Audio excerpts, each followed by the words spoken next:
দেশের ভোটার ভাই বোন গো, তোমরা মন দিয়ে শোনো, ওরে টাকার লোভে বিক্রি হয়ো না, অনুরোধ রইল।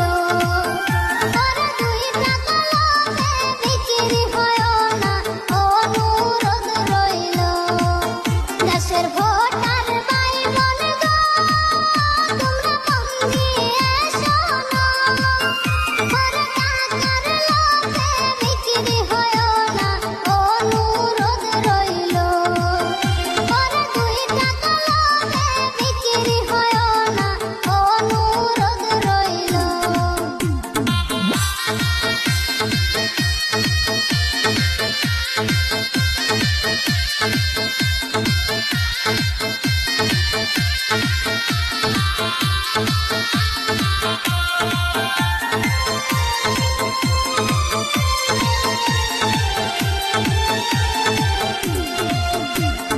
যোগ্য ব্যক্তি তোমরা